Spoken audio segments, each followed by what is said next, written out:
औज़ुबिल्लाहिमिनश्शैतानिर्रजीम बिस्मिल्लाहिर्रहमानिर्रहीम। Dear students, elasticity of demand वाला हमारा टॉपिक चल रहा था।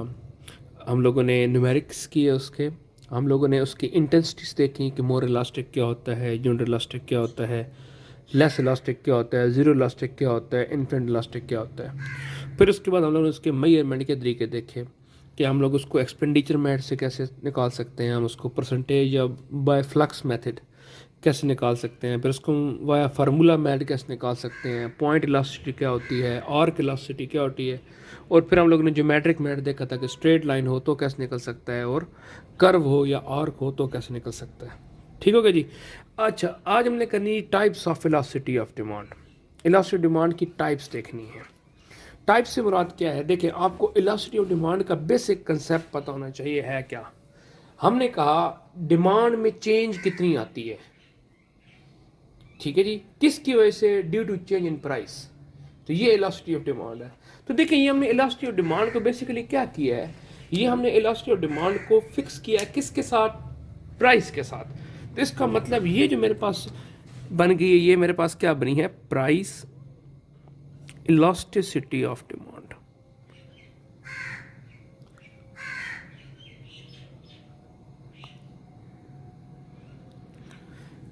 Mean the change in price due to change in, sorry, change in demand due to change in price.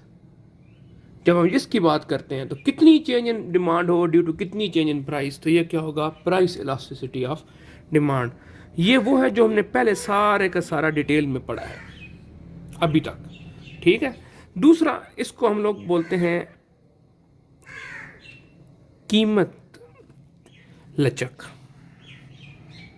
या तलब की लचक बलिहाज कीमत। दूसरी हमारे पास इलास्टिसिटी ऑफ डिमांड एक और भी होती है, वो हमारे पास होती है इनकम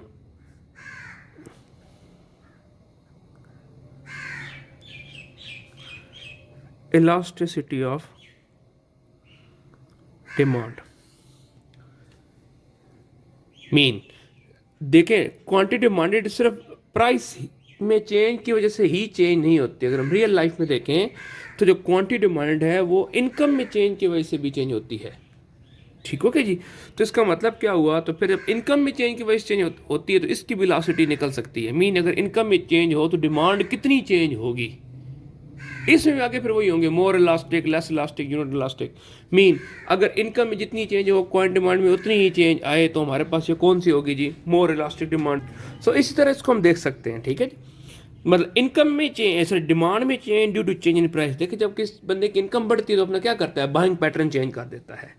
और तीसरा हमारे पास जो टाइप होती है वो हमारे पास होती है क्रॉस इलास्टिसिटी। आप कह रहे होंगे कि सर बस बोलते जा रहे हैं, इसलिए हम डिटेल में सबको बारी बारी देखना है। क्रॉस इलास्टिसिटी ऑफ डिमांड, ठीक है जी। ये जो है ये हमारे पास आमदन की लचक है, बेसिकली है तलब की लचक की आमदन के हिसाब से। और इसको हम बोलते हैं उर्दू के अंदर मुतक्कात लचक, क्रॉस इलास्टिक। देखें, अगर प्राइस चेंज हो तो डिमांड क्या होती है? चेंज होती है।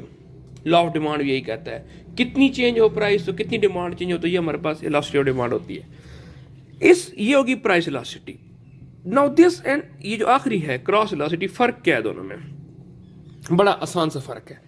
देखिए, अगर हम एक चीज की बात करें, लेट्स सपोज हम किस चीज की, चावल की बात करें, कि अगर चावल की कीमत बढ़े तो चावल की डिमांड क्या होती है? कम हो जाती है। चावल की कीमत कम हो तो चावल की डिमांड क्या होती है? बढ़ जाती है। मीन चावल की कीमत चेंज हो तो चावल की डिमांड चेंज हो जाती है।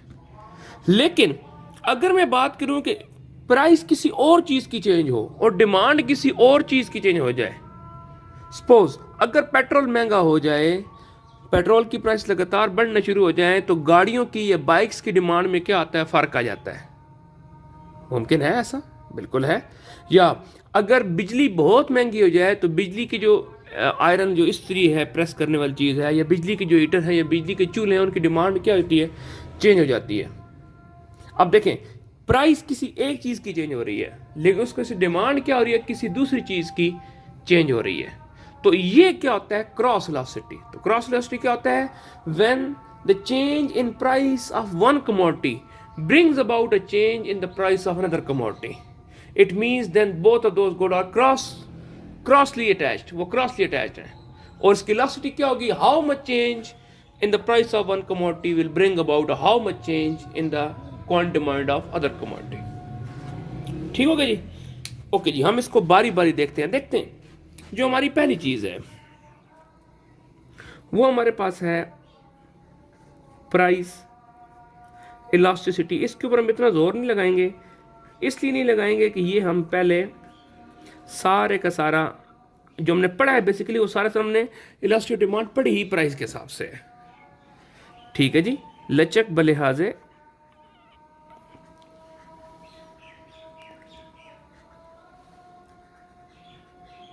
कीमत, सिर्फ आपको यहां बताना मकसूद है कि होता क्या है। तो आपने इसके इंट्रो में एक बात बतानी है। क्या बतानी है? ये इस प्रेमिस पे बुनियाद है कि क्यू डी ये फंक्शन है किसका? प्राइस का। कि क्वांट डिमांड चेंज होती है किसकी वजह से? प्राइस में चेंज की वजह से।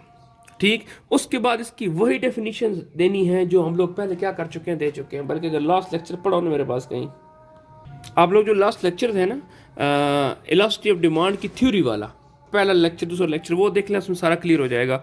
उसमें देखें हमने इसको डिफाइन किया था कि what is elasticity of demand? The degree of responsiveness in quantity demand due to change in price, या how much change in quantity demanded is brought upon due to how much change in price. और उसके अंदर हम लोगों ने इसको elasticity of demand, सिर्फ जब ई डी लिखते हैं ना जी, इसका मतलब है डिमांड की elasticity with respect to price, मतलब डिमांड में change due to change in price की बात कर रहे होते हैं। तो ये हमने क्या कहा था, किसके बराबर होती है जी? ये हमने कहा था ये उस तरह बराबर होती है proportionate change in Q D divide by proportionate change in price. ये हमने बात की थी। ठीक है, तो मतलब ये रेशियो है proportionate change in Q D and proportionate change in price की आपस में क्या है? रेशियो है। फिर हमने इसमें जो ऊपर वाला है न्यूमरेटर, उसको भी हमने अलग से डिस्कस किया था कि proportionate change in Q D क्या है? वो क्या था हमारे पास? Delta Q over Q. और इस तरह प्रोपोर्शनेट चेंज इन प्राइस क्या है? ये भी हमने डिस्कस कर लिया था। तो ये क्या था हमारे पास? Delta P divide by P. ठीक है, तो अगर हम इन दो वैल्यूज पर हमने क्या की थी, हमने इलास्टिसिटी ऑफ डिमांड के अंदर पुट कर दी थी। ऊपर क्या था? प्रोपोर्शनेट चेंज इन, न्यूमरेटर के अंदर क्या है? Proportionate change in Q D, और वो किसके बराबर है? Delta Q divide by Q के। नीचे क्या है? प्रोपोर्शनेट चेंज इन प्राइस, और वो किसके बराबर है? डेल्टा पी ओवर पी के। फिर हमने क्या कहा था कि ये जो नीचे वाला डेल्टा पी और पी इसको उठा के ऊपर ले आए, तो ऊपर वाला वैसे का वैसा रहेगा और नीचे वाला उल्ट हो जाएगा। तो ये डेल्टा पी और पी था, पूरा क्या बन गया? पी ओवर डेल्टा पी बन गया। तो ये हमने कहा था कि इलास्टिसिटी ऑफ डिमांड हमारे पास क्या होती है जी? इसको डेल्टे वाले कट लिख लें, delta Q over delta P, delta Q और डेल्टा पी कट लिख लिया, और पी और क्यू हमने यहाँ पे क्या कर लिया? इकट्ठा लिख लिया। ये हमारे पास क्या बन गई? इलास्टिसिटी ऑफ डिमांड का फार्मूला डिराइव कर दिया। ठीक है जी, आगे चलते हैं। फिर हमने क्या किया था? हमने इसका छोटा सा टेबल ले, दोबारा जल्दी से बना लेते हैं। यहाँ पे हम क्या लिख लेते हैं? प्राइस। यहाँ पे हम क्या लिख लेते हैं? Quantity demanded. आप लोगों के पास स्केल होगा, ज़रा प्यारा सा करके बना लेंगे। ठीक है जी, कीमत लेट्स सपोज पहले 10 रुपये थी, फिर बढ़ कितनी हो गई? 20 रुपये हो गई। जब कीमत 10 रुपये थी तो उस वक्त हमारे पास क्यू डी थी सपोज 15 रुपये, फिर कीमत 10 से बढ़ के 20 रुपये आगे हो गई, तो जो क्यू डी है वो कम होनी चाहिए, वो कम हो कितनी होगी? 10 रुपये हो गई। ठीक है, तो ये अगर यहाँ से मैं चेंज इन पी लूँ तो वो क्या है? 20 माइनस 10, तो ये इक्वल किसके है? 10 के है। चेंज इन क्यू लूँ तो आफ्टर चेंज क्वांटिटी कितनी है? 10, और बिफोर चेंज क्वांटिटी कितनी थी? 15, तो ये कितना हो जाएगा? -5। नेगेटिव साइन यहाँ पर शो कर रहा है कि क्वांटिटी क्या हुई है? डिक्रीज हुई है।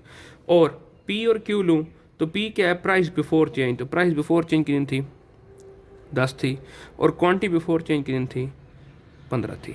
तो अगर हम यहाँ पे इसको इलास्टिसिटी ऑफ डिमांड निकालना चाहें, प्राइस इलास्टिसिटी ऑफ डिमांड, ये बेसिकली क्या निकल रही है, प्राइस इलास्टिसिटी ऑफ डिमांड। क्यों, जब इलास्टिसिटी ऑफ डिमांड के साथ कोई चीज़ मेंशन नहीं होती, क्या हो रहा है, तो वो प्राइस इलास्टिसिटी ऑफ डिमांड हो रही होती है। ठीक है जी। सो ये क्या हो जाएगा, delta Q over delta P. तो डेल्टा क्यू कितना है, -5 और डेल्टा पी कितना है, 10 इंटू पी कितना है जी हमारे पास, 10 ओवर क्यू कितना है जी हमारे पास, 15।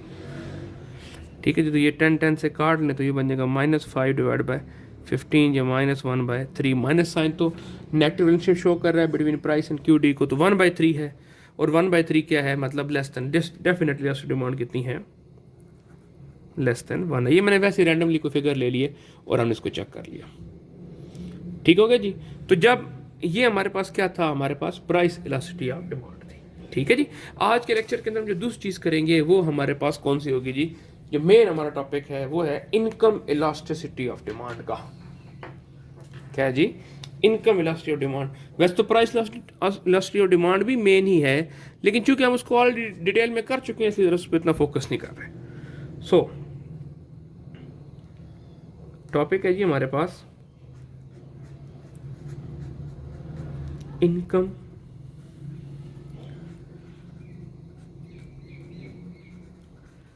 Elasticity of demand. अब इसके अंदर हम लोग सबसे पहले क्या करेंगे, अपना प्रेमिस बताएंगे। हमारा प्रेमिस क्या है कि क्यू डी क्वांटिटी डिमांडेड ये फंक्शन है किस चीज का, Y. Y stand for income. हम इकोनॉमिक्स में इनकम को किस नोट करते हैं जी, वाई से नोट करते हैं।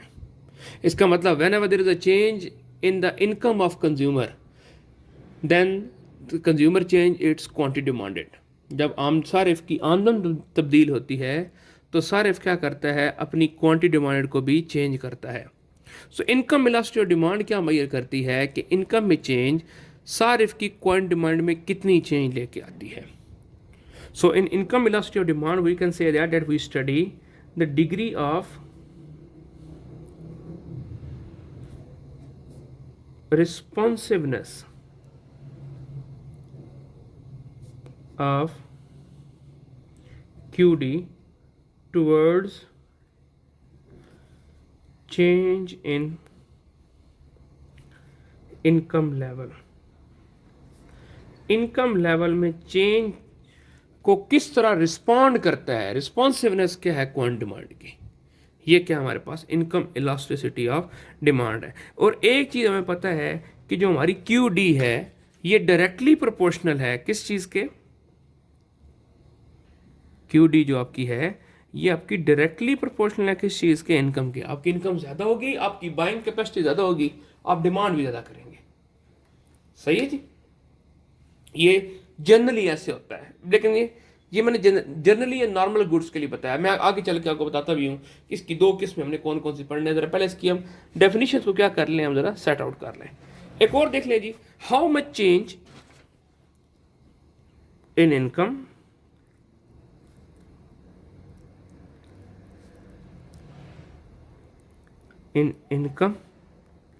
brings about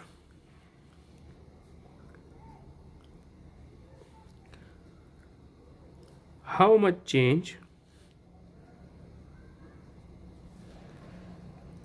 in quantity demanded। Income में कितनी चेंज क्वांटिटी डिमांडेड में कितनी चेंज लेकर आती है। तो ये हमारे पास क्या है जी, इनकम इलास्टिसिटी ऑफ डिमांड है। अगर इसी को हम एक और डेफिनेशन दें तो हम यूं भी कह सकते हैं कि ये बेसिकली क्या है, रेशो है। किस चीज़ की रेशो है, proportionate change in quantity demanded and proportionate change in income. ये बिल्कुल अगर आप इसको रिलेट करें ना प्राइस इलास्टिसिटी ऑफ डिमांड के साथ तो हू बहू हम लोगों ने इस तरीके से इस चीज़ों को डिफाइन किया था। So we can say that, इसकी एक और डेफिनेशन हम लगा सकते हैं कि income elasticity of demand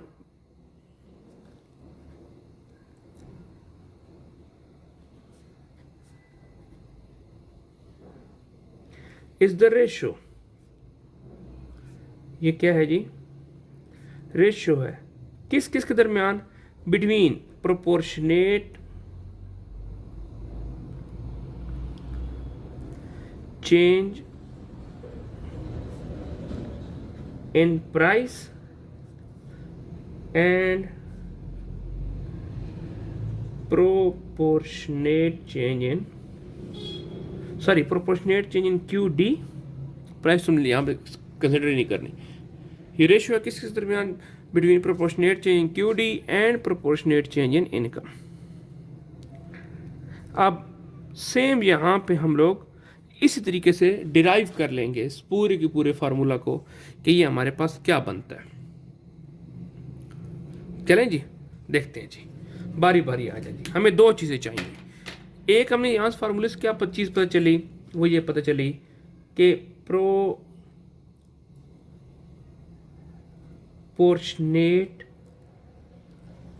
change in Q D क्या है, ठीक है। और दूसरी हमें क्या पता चली, प्रोपोर्शनेट चेंज इन प्राइस क्या है। ये दो चीजें हमने इनका नाम लिया। Now what is proportionate change in Q D.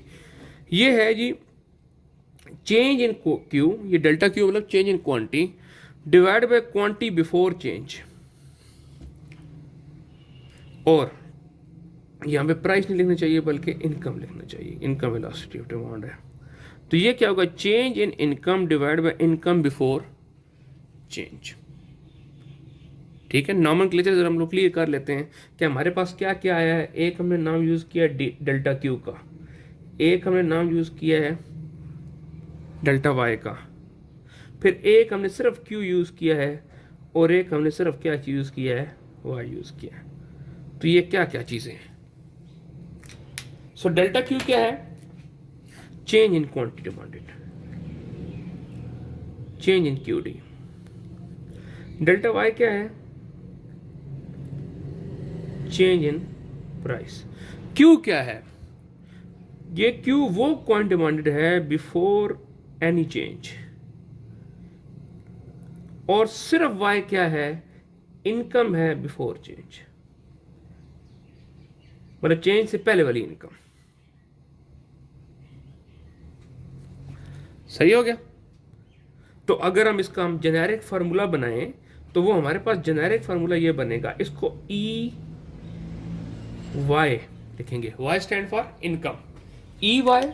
इसको और बड़ा करके लिखता हूं तो इलास्टिसिटी ऑफ डिमांड, डिमांड की इलास्टिसिटी है लेकिन किसके हिसाब से है, अकॉर्डिंग टू इनकम, इनकम के रिगार्डिंग है।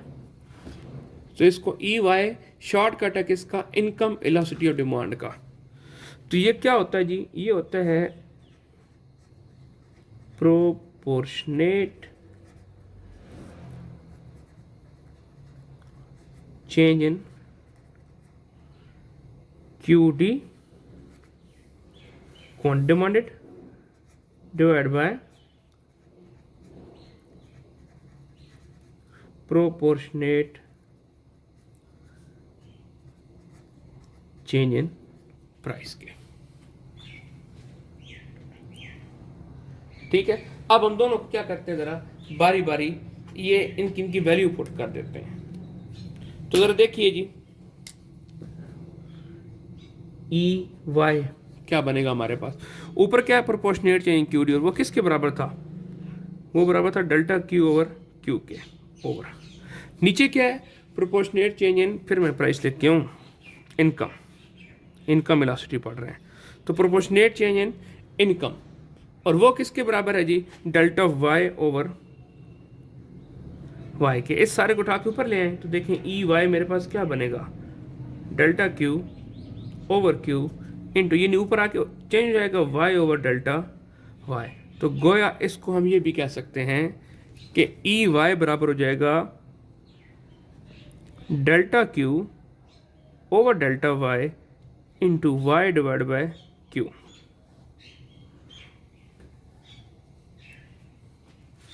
ठीक है जी। और अगर हम इसी चीज़ को इन टर्म्स ऑफ डिस्कस करें, अल्लाह का भला करे, डेरिवेटिव्स, तो यही चीज़ जो हमारे पास ई वाई है वो कुछ यूँ बन जाएगी।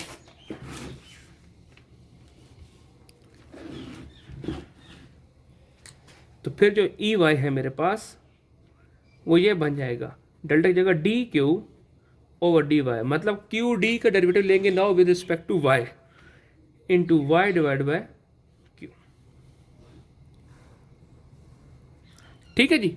नाउ इसकी अब इनकम वेलोसिटी ऑफ डिमांड की फिर आगे दो पॉसिबिलिटीज हैं, हम इसको दो चीजों में अलग अलग पढ़ेंगे। देखिए ना, हमने क्या पढ़ा,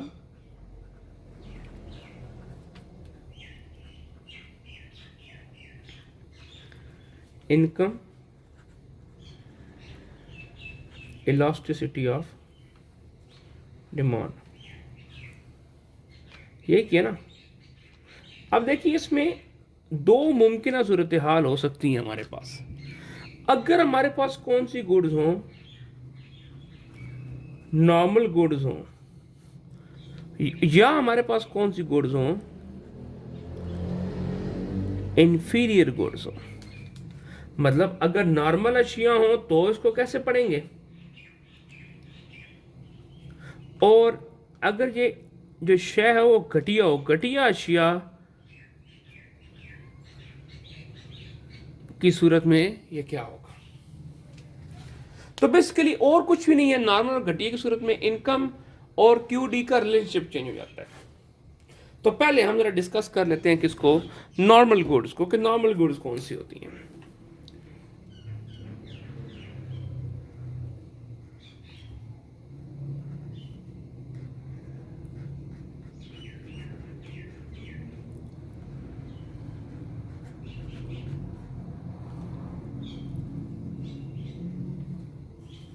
देखें जी, जब आपकी इनकम बढ़े और उस इनकम में इजाफे की वजह से आप उस किसी चीज की डिमांड भी बढ़ा दें, तो ये आपके पास कौन सी शेयर होगी, नॉर्मल शेयर होगी। ये कौन सी आपके पास शेयर होगी, नॉर्मल शेयर होगी। सपोज हफ्ते में 2 दफा गोश्त पकता है, एक बंदा है उसकी महीने की इनकम है 20,000 रुपीज और वो हफ्ते में 2 दफा गोश्त खाता है। अब अगर उसकी इनकम बढ़ जाए और वो क्या कर ले, उसकी वजह से जो उसका मीट पकता है हफ्ते में, उसकी वो क्वांटिटी बढ़ा दे, वो 2 दफा नहीं 3 दफा खाना शुरू कर दे या 4 दफा खाना शुरू कर दे, तो क्या हुआ, इनकम में इंक्रीज की वजह से उसने मीट की डिमांड भी क्या कर दी है, इंक्रीज कर दी है। नाउ इस सूरत में मीट क्या बन जाएगा, आपका नॉर्मल शेयर बन जाएगी। सो नॉर्मल गुड्स कौन सी होती हैं, those goods whose quantity demand increases due to increase in income level. Income level में इंक्रीज की वजह से जब आपकी क्वांटिटी डिमांडेड क्या कर दें, उसकी शेयर की इंक्रीज करा जाए, तो वो क्या हो जाएगी, normal good. And vice versa, अगर इनकम कम हो जाए तो जिस चीज की आप डिमांड क्या कर दें, कम कर दें। तो इसका मतलब क्या हुआ, नॉर्मल गुड्स वो वाली गुड्स होती हैं when where there is a direct relationship between income level and quantity demanded. तो इसको भी आप प्रेमिस क्या देंगे, एक तो ये बताएंगे क्यू डी क्या है, फंक्शन है किस चीज का, इनकम का। एंड नॉर्मल गुड्स की सूरत में जो क्वांट डिमांड होती है डायरेक्टली रिलेटेड होती है किसके साथ, इनकम के साथ। An increase in income will bring about an increase in quantity demanded. ठीक है जी। सो नॉर्मल गुड्स कौन सी होती हैं, the goods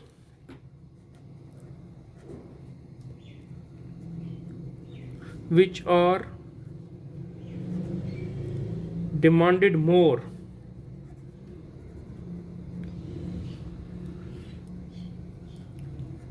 due to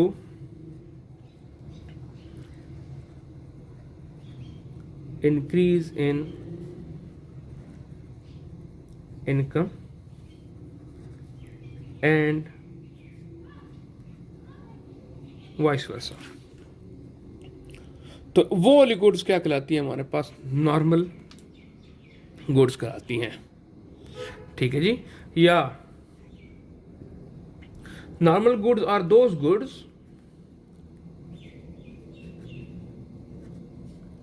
whose demand is directly related to changes in price level।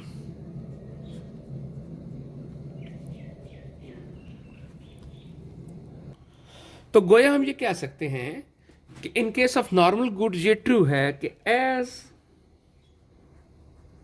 The income of consumer increases the consumer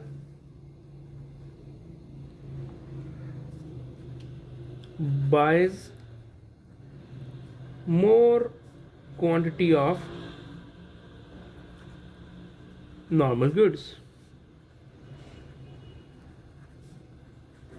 mean जो purchasing behaviour है वो क्या होता है, चेंज हो जाता है पॉजिटिवली, कि सारिफ की जब इनकम बढ़ती है तो सारिफ नॉर्मल अशिया की तलब में भी क्या कर देता है, इजाफा कर देता है। ठीक है जी, एक जल्दी से हम इसका बना लेते हैं। सपोज हम ये कहते हैं नॉर्मल शेयर की जरूरत बात कर रहे हैं, ठीक है। हम यहां पे कहते हैं वाई इनकम या आमदन, और यहां पे हम कहते हैं क्यू डी क्वांटिटी डिमांडेड मिकदार तलब। ठीक है जी, अब हुआ क्या, कंज्यूमर की इनकम सपोज मंथली कितनी है 10,000, और वो कितने यूनिट्स की इस चीज़ खरीदता है, सपोज 100 यूनिट्स खरीदता है। अगर कंज्यूमर की इनकम क्या हो जाए, इंक्रीज हो जाए, और वो कितनी हो जाए 20,000 हो जाए, तो अब वो उसकी डिमांड भी क्या कर देता है जी, सपोज बढ़ा देता है 200 कर देता है। तो क्या हुआ, इनकम बढ़ी, देखे ना नीचे, तो इनकम क्या हुई, इंक्रीज हुई, उसने क्यूडी भी क्या कर दी, इंक्रीज कर दी। तो ये हमारे पास क्या बन गया, नॉर्मल गुड बन गई, क्योंकि ये क्या शो कर रही है, डायरेक्ट रिलेशनशिप शो कर रही है। वैसे अगर बाय द हम यहाँ पे इसकी इनकम वेलोसिटी और डिमांड निकालें, फार्मूला लगाएं, तो ई वाई क्या है, शाबाश, change in Q divide by change in Y multiply by Y divide by Q. यहाँ जल्दी से वैल्यूज निकाल लें। चेंज इन वाई कितना आया है, 10,000 से 20,000 हुई है, तो 20,000 माइनस 10,000, तो चेंज इन इनकम मेरे पास हुई है 10,000 की। Change in Q, quantity demand कितनी हुई है जी, 200 हुई है, किससे, 100 से, तो ये भी कितनी हो गई 100। और सिंपली बिफोर चेंज इनकम कितनी थी 10,000 थी, तो ये वाई हो जाएगा 10,000, और बिफोर चेंज क्वांटिटी डिमांड कितनी थी 100 थी, तो क्यू डी या क्यू कितना हो जाएगा हमारे पास 100 हो जाएगा। तो ज़रा देखें जी, velocity of demand with respect to income, income velocity of demand क्या बन जाएगी, चेंज इन क्यू कितना है, अल्लाह आपका भला करे 100, चेंज इन वाई कितना है 10,000, मल्टीप्लाई बाय वाई कितना है 10,000, और क्यू कितना है हमारे पास 100 है। तो ये कट गया सारे, इतफाक से हमारे पास क्या बन गया, वन बन गया यूनिट इलास्टिक डिमांड। वैसे देखें इनकम डबल हुई तो क्वांटिटी डिमांड भी क्या हो गई, डबल हो गई, प्रोपोर्शनेटली चेंज किया, और हमारे पास इक्वल है, तो इनकम इलास्टिक डिमांड क्या होनी चाहिए थी, 1 होनी चाहिए थी। ठीक है,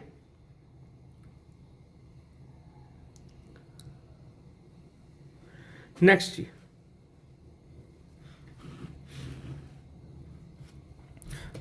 in case of inferior goods,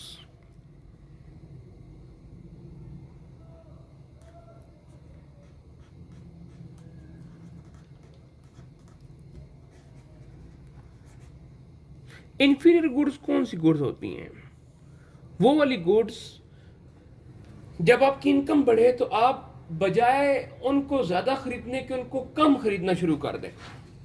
समझे जरा होता क्या है, जब कंज्यूमर की इनकम बढ़ती है, जनरली कंज्यूमर ये करता है कि क्या करो जी, अपनी क्वांटिटी डिमांड को ज़्यादा कर दो।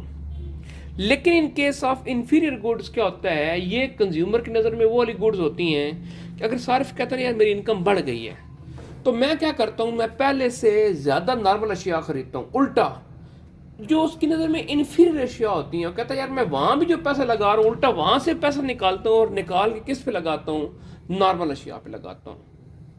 ठीक है जी, तो नॉर्मल अशिया as compare to inferior goods क्या होती हैं, सुपीरियर गुड्स होती हैं। नॉर्मल गुड्स खुद में तो नॉर्मल ही हैं, लेकिन जब उनको कंपेयर करते हैं ना इंफीरियर के साथ, तो फिर वो क्या बन जाती है, सुपीरियर बन जाती हैं। तो खैर हमने यहाँ से जो पॉइंट निकाला है वो क्या है, इंफीरियर गुड्स वो वाली गुड्स होती हैं कि जब आपकी इनकम बढ़े तो आप उन चीज़ों की डिमांड बजाय इंक्रीज करने के क्या कर दें, डिक्रीज कर दें, तो वो चीज़ें क्या बन जाएंगी आपके पास, इंफीरियर गुड्स बन जाएंगे। ठीक है जी, तो इसका प्रेमिस तो बेसिकली वही है। प्रेमिस क्या है कि क्यू डी जो है ये फंक्शन है इनकम का, लेकिन इस सूरत में जो क्यू डी है ये इनवर्सली रिलेटेड है किसके साथ? इनकम लेवल के साथ।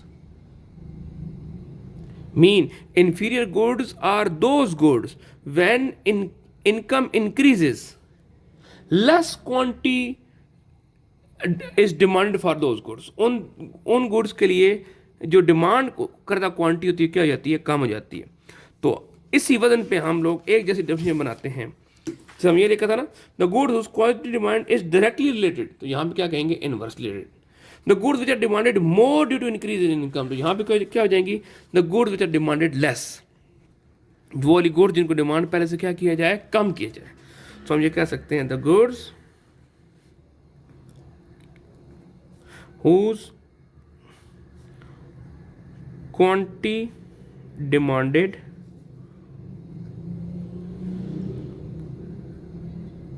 decreases, जिनकी क्वांटिटी डिमांड क्या करे? डिक्रीज करे। कब? As the income level increase. जैसे इनकम लेवल बढ़े तो आपकी क्वांटिटी डिमांड उसकी क्या करना, जिस गुड्स की कम करना शुरू कर दे, तो वो आपके पास कौन सी होंगी आपकी नज़र में या कंज्यूमर की नज़र में? इंफीरियर गुड्स होंगी। Those goods will be called as inferior goods. तो हम ये कह सकते हैं कि in case of inferior goods,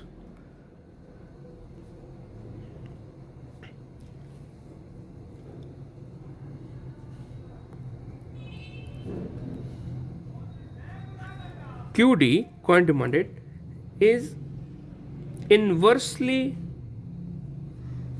proportional, या inversely related to income।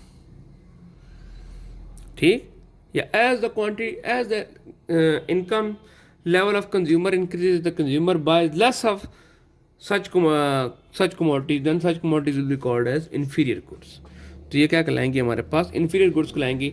अब याद रखिएगा, इसका मतलब जिस तरह प्राइस इलास्टिक डिमांड के अंदर हमेशा जो आंसर था वो नेगेटिव में आया करता था, so income elasticity of demand या EY का आंसर हमेशा नेगेटिव कब आएगा? जब गुड्स क्या होंगी? इन्फीरियर होंगी। या न्यूमेरिक में हम चले तो हमें क्वेश्चन गिवन होगी जहाँ पे हमें इनकम इलास्टिक डिमांड की वैल्यू गिवन होगी, नेगेटिव होगी, तो हम खुद वहाँ से समझ जाएंगे कि ओके जी ये हम जो में इलास्टिक ऑफ डिमांड की वैल्यू गिवन है, इनकम इलास्टिक ऑफ डिमांड की वैल्यू गिवन है, ये किसी इन्फीरियर गुड्स के लिए गिवन है। सही है जी? देखें जी,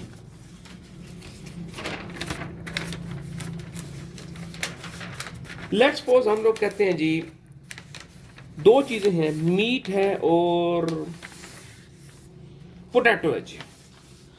डिमांड फॉर आलू, पोटैटो की डिमांड। अब देखिए क्या हो गया, अगर सारिफ की इनकम बढ़ जाए, सारिफ क्या करता है जी? सारिफ 1 किलो गोश्त में आधा किलो आलू डाल के खाता है।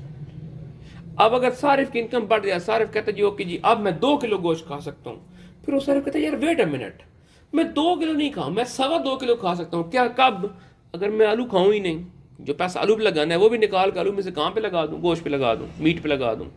तो हुआ क्या? तो सारिफ ने क्या किया? अपनी इनकम को डाइवर्ट कर दी। मैं रीजन बता रहा हूँ। अगर आपसे कोई बंदा पूछे ना कि what is the reason for negative income elasticity of demand, income elasticity of demand की वैल्यू नेगेटिव क्यों होती है, इनवर्स रिलेशनशिप क्यों होता है? तो उसकी रीजन है कि कंज्यूमर क्या कहता है, कंज्यूमर कहता है मैं इनकम के उस लेवल पे पहुंच गया हूं कि जहां पे मैं क्या कर सकता हूं, इस इंफीरियर गुड्स को बिल्कुल ही कंज्यूम ना करूं तो I will be better of. अच्छा, अब याद रखना है डिफरेंट लेवल ऑफ इनकम्स के ऊपर इंफीरियर गुड्स डिफरेंट होंगी। सही है ना? अगर एक कंज्यूमर की इनकम 1000 से बढ़ के 2000 मानना हो जाती है तो अब ये नहीं हो जाएगा कि रातों रात आलू घटिया हो जाए। हाँ, अगर उसकी इनकम 50,000 से 70,000 दे जाती है, मैं आज की कल की वैल्यू के हिसाब से बात कर रहा हूँ, 50,000 से 70,000 या 1 लाख हो जाती है, तो फिर हो सकता है आप वो कहें हाँ जी आलू जो है वो घटिया चीज बन गई है। अंदर सुधरनाथ चलते हैं जी। यहां पे हम इसका जल्दी से अगर हम इस तरह का टेबल बनाए जिस तरह हमने लास्ट में बनाया है, तो ये हमने क्या कहा जी, ये हमारे पास इनकम है और ये हमारे पास QD है। देखें इनकम वैसे ही पहले कितनी थी? 10,000, फिर कितनी हो गई 20,000। क्यू डी, पहले हम कोई चीज़ कितनी खरीद रहे थे 100 रुपये, अब हमने वो चीज़ कितनी खरीदनी शुरू कर दी, इनकम के बढ़ने की वजह से उस चीज़ को क्या कर दिया हमने, कम खरीदना शुरू कर दिया। तो ये इस चीज़ की पहचान है कि ये गुड्स कौन सी हैं, जिस गुड की हम बात कर रहे हैं ये कौन सी गुड है, इंफीरियर गुड है। सही है। जरा यहाँ से जल्दी से अगर हम वैल्यूज निकालें तो y मेरे पास कितना है 10,000, क्यों, इनकम बिफोर चेंज 10,000 है। q कितना है जी मेरे पास, पुरानी y के ऊपर कितनी क्वांटिटी डिमांड थी 100 थी, चेंज इन y, तो इनकम कितनी हुई 10,000 से 20,000 हुई, सो नई वाली इनकम माइनस पुराने वाली इनकम, तो देखें चेंज इन y कितना हो जाएगा 10,000 हो जाएगा। इस तरह चेंज इन q कितना हो जाएगा, नई वाली क्वांटिटी माइनस पुराने वाली क्वांटिटी, 50 माइनस 100, तो चेंज q कितना हो जाएगा -50। ठीक, तो अब अगर मैं निकालूं इनकम इलास्टिसिटी तो क्या हो जाएगा, change in q over change in y multiply by y divide by q। तो चेंज इन q कितना है -50, कम हुई है क्वांटिटी, चेंज इनकम कितनी है 10,000 इंटू वाई कितना है, ये निकाला पड़ा है 10,000 ओवर ये कितना है जी आपके पास, सपोज जी आपके पास कितना है जी 100 है, तो ये देखें वैसे कट गया, तो ये और ये कट गया, तो ये कितना हो गया -1/2, या इसको कह सकते हैं -0.5। नाउ अब यहां पे आप बताएंगे जो नेगेटिव साइन है shows, yeah, it's showing inverse relation between quantity demanded and income level in case of inferior good। तो ये सिर्फ रिलेशनशिप की डायरेक्शन शो कर रहा है, इनवर्स रिलेशनशिप को शो कर रहा है। तो इट्स ऑल्सो कितनी है 0.5 है, तो यहाँ पे हम क्या देंगे ई वाई कितना है <1। सही है जी। तो ये हमने टॉपिक कंप्लीट कर लिया अपना इनकम वेलोसिटी ऑफ डिमांड वाला। अगले लेक्चर में इंशाल्लाह हम आपको क्रॉस वेलोसिटी ऑफ डिमांड बताएंगे कि वो क्या होता है और उसकी कौन कौन सी पॉसिबिलिटीज होती है। तब तक के लिए अल्लाह हाफिज़।